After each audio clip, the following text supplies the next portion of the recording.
Bonjour, Daniel Nury vous propose maintenant de parler de comment gagner du temps en faisant preuve d'audace. Alors, quels sont les enjeux? Peut-être avez-vous vécu des moments où vous avez regretté de manquer une rencontre, vous n'avez pas osé poser une question, demander à la personne qui était là, alors que c'était vraiment le moment de lui poser la question. Ça vous est arrivé? À moi aussi, évidemment. Et donc, d'une certaine façon, vous avez vécu une frustration, vous avez perdu du temps parce que vous n'avez pas obtenu les informations que vous cherchez. Alors, la méthode Statera pour mieux s'organiser, elle parle aussi, pas seulement d'organisation, mais également de psychologie. Et donc, on vous propose de travailler sur l'audace. L'audace va vous apporter 3 bénéfices. 1, ça va être de prendre des raccourcis. 2, ça va être de faire la différence, donc de prendre des avantages par rapport aux autres. Et puis, il y aura un 3e bénéfice psychologique qu'on verra un peu plus tard. Alors, quels sont les points clés pour faire preuve de plus d'audace? D'abord, c'est comprendre que l'audace, c'est de franchir un petit risque, une peur, pour en fait obtenir un bénéfice immédiat. Sinon, ne pas franchir cet obstacle, c'est reporter l'action à plus tard, on ne sait pas quand, et entre-temps vivre une frustration. Donc vous allez devoir, d'une certaine manière, sortir de votre zone de confort. Par exemple, nous avons tous connu des appels téléphoniques qui sont difficiles à passer. Donc, commencez par prendre votre téléphone, composer le numéro, et jusqu'à Allô, vous pouvez toujours raccrocher. Mais une fois que vous aurez prononcé Allô, que la personne aura décroché, sur votre élan, vous pourrez continuer, et donc vous aurez dépassé cette difficulté. Autre point, c'est également de prendre un engagement. Un engagement, c'est dire, je ne sortirai pas de cette salle sans avoir obtenu ce que je veux obtenir. Par exemple, c'est d'obtenir 3 contacts nouveaux. Vous allez à une conférence, il y a des gens, il y a un cocktail à la fin. Je veux prendre 3 contacts nouveaux avec des personnes et je ne sortirai pas de la salle sans les avoir obtenus. Ou au contraire, c'est de prendre contact avec une personne que vous avez ciblée, auprès de laquelle vous avez une question précise à poser.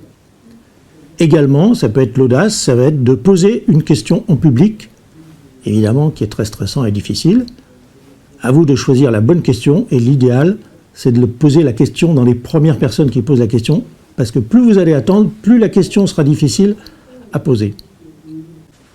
Alors, quels sont les conseils pour faire plus d'audace? Pour avoir plus d'audace, c'est d'abord de vous entraîner, parce que l'audace n'est pas naturelle. Et pour s'entraîner, il est préférable de commencer petit, d'aller sur des terrains neutres. Un des terrains neutres est de le faire dans la vie courante. Chez les commerçants, par exemple, vous entrez, vous demandez un renseignement, où se trouve telle société, pour demander votre chemin, par exemple, ou au contraire, avez-vous tel produit, même si c'est pour ne pas acheter. Quand vous êtes au restaurant, demandez une meilleure place, faites réchauffer un plat, c'est pas naturel. Si vous êtes au self-service, demandez une plus grosse part de tarte. Ça ne coûte rien, et vous, ça va vous obliger à aller au-delà de votre appréhension. Quand vous êtes en train de taper votre code de carte bancaire, masquez la frappe. La plupart des gens n'osent pas le faire. Et enfin, un de mes préférés, quand vous assistez à des conférences, allez vous installer au premier rang. Vous constaterez que la plupart du temps, les premiers rangs sont vides. Pourquoi? Parce que les gens n'osent pas s'y mettre. Pensez donc, qu'est-ce qui pourrait m'arriver si je m'installe au premier rang? Et si c'est trop difficile, rapprochez-vous progressivement du premier rang. Deuxième point, tenez votre journal d'audace. Vous notez quotidiennement ce que vous avez osé faire et ce que vous n'avez pas osé faire. Ce que vous n'avez pas osé faire va vous permettre d'identifier là où vous devez faire porter des efforts. Troisième point, agissez sans demander d'autorisation. On nous a tous appris à l'école qu'il fallait lever la main pour pouvoir parler. Dans la vie, il faut arrêter de demander des autorisations. Par exemple, si vous souhaitez publier une lettre professionnelle, faire un article, etc., ou faire une conférence, ne demandez plus d'autorisation, proposez ou faites-le. Alors, quels sont les retours d'expérience par rapport au fait d'avoir plus d'audace? D'abord, l'audace, comme on l'a expliqué, c'est d'abord de prendre une habitude quotidienne d'oser plus. Et je vous ai cité tout à l'heure 3 bénéfices. Donc le premier, c'était de prendre des raccourcis.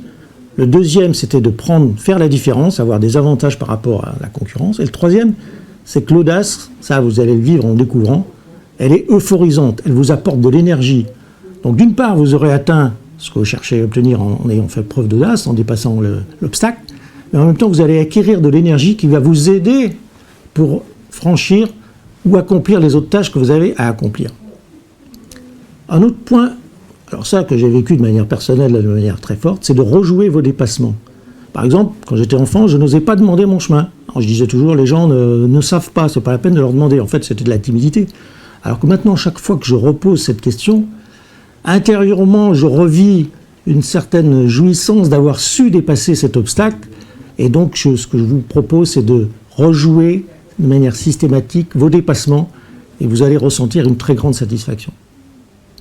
Autre point, du fait que vous allez savoir dépasser des obstacles, faire preuve d'audace, prenez l'habitude de mettre en premier dans votre plan de journée, on a pu traiter par ailleurs, les choses les plus difficiles. Et même, j'irais jusqu'à dire, rechercher les difficultés.